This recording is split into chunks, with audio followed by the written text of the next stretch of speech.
మీరు మ్యూచువల్ ఫండ్స్లో పెట్టుబడి పెడితే ఒక విషయాన్ని గుర్తుపెట్టుకోండి. మ్యూచువల్ ఫండ్స్ కంపెనీలు స్కీమ్కి సంబంధించిన మార్పుల గురించి సమాచారాన్ని మీకు ఈమెయిల్ లేదా SMS ద్వారా పంపిస్తాయి. మ్యూచువల్ ఫండ్ కంపెనీ కొత్త స్కీమ్ అయినా, దానికి సంబంధించిన ఏదైనా రిస్క్ అయినా, ఖర్చు నిష్పత్తికి సంబంధించిన సమాచారమైనా, లేదా ఏదైనా రూల్స్లో మార్పు అయినా ఇలాంటి సమాచారాన్ని పెట్టుబడిదారులతో షేర్ చేసుకుంటుంది. మీరు మ్యూచువల్ ఫండ్ ఇన్వెస్టర్ అయితే ఇటువంటి సమాచారం పట్ల జాగ్రత్తగా ఉండాలి. ఇటువంటి ఈమెయిల్స్ లేదా SMSలను జాగ్రత్తగా చదవాలి.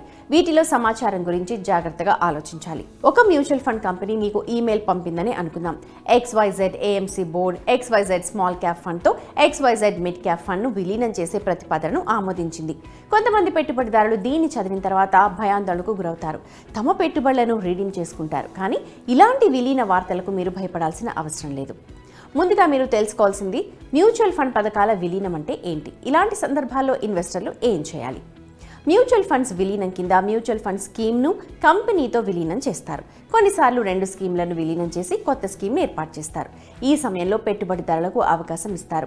మ్యూచువల్ ఫండ్ స్కీమ్ పెట్టుబడి లక్ష్యాలు, వ్యయ నిష్పత్తి, రిస్క్ ప్రొఫైల్, టాస్క్ ఫ్రంట్లో కూడా విలీన మార్పుల్ని తీసుకురావచ్చు. ఉదాహరణకు ఇటీవల Aditya Birla Sun Life mutual fund విలీనం చేయాలని నిర్ణయించుకుంది.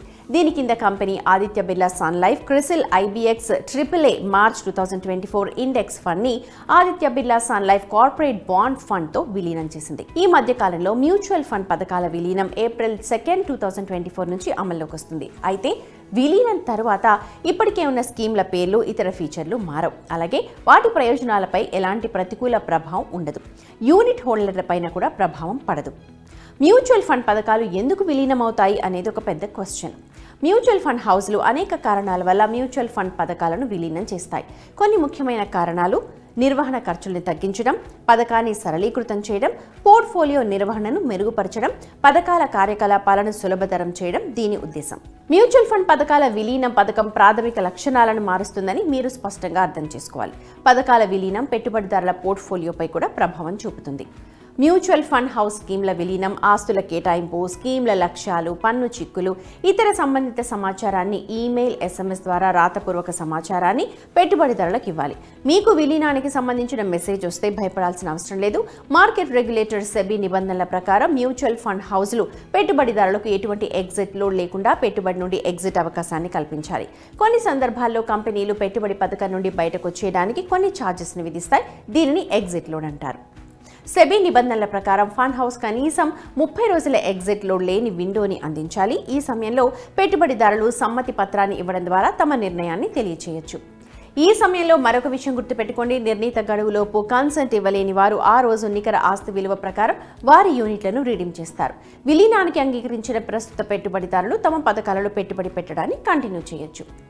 ఫిన్వైజర్ ఫౌండర్ CEO INJ షా ప్రకారం పెట్టుబడిదారులు కొత్త పథకం లక్ష్యాలు, ఫీజుల స్ట్రక్చర్, పన్ను చిక్కులు వంటి కొన్ని మార్పులపై ఒక కన్నేసి ఉంచాలి. ఫండ్ మేనేజర్ల ట్రాక్ రికార్డుపై కూడా నిఘా ఉంచాలి. పెట్టుబడిదారులు విలీన పథకంలో పెట్టుబడి పెట్టకూడదనుకుంటే వారు 30 రోజుల్లోపు దానిని కూడా ఎన్కాష్ చేసుకోవచ్చు.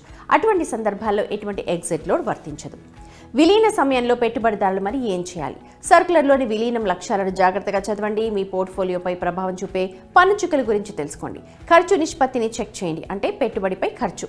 ఫండ్ హౌస్ కొత్త ప్రకటనలపై అప్డేట్గా ఉండండి. ఫండ్ మేనేజర్ ట్రాక్ రికార్డ్ని చెక్ చేయండి. కొత్త పథకం లక్ష్యాలు ఆర్థిక లక్ష్యాలకు అనుగుణంగా ఉన్నాయో లేదో తెలుసుకోండి. మ్యూచువల్ ఫండ్స్లో పెట్టుబడి సురక్షితమైన పెట్టుబడిగా చెప్పొచ్చు. కానీ ఇన్వెస్టర్లు మ్యూచువల్ ఫండ్ పథకాల విలీనాన్ని నిశితంగా గమనించాలి. ఎందుకంటే పెట్టుబడిదారులకు తమ పెట్టుబడిపై నిర్ణయం తీసుకోవడానికి కేవలం 30 రోజుల సమయం మాత్రమే ఉంటుంది.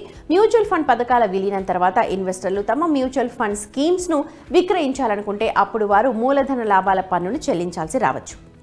చాలా సందర్భాల్లో ఆందోళన చెందాల్సిన అవసరం లేదు. పరిశోధన, విశ్లేషణ ద్వారా పెట్టుబడిదారులు తమ లాభాలు, నష్టాలను సులభంగా అర్థం చేసుకోవచ్చు. మ్యూచువల్ ఫండ్ పథకాల విలీనాన్ని అర్థం చేసుకోవడంలో ఏదైనా సమస్య లేదా గందరగోళం ఉంటే మీ ఆర్థిక సలహాదారుని సహాయం తీసుకోండి.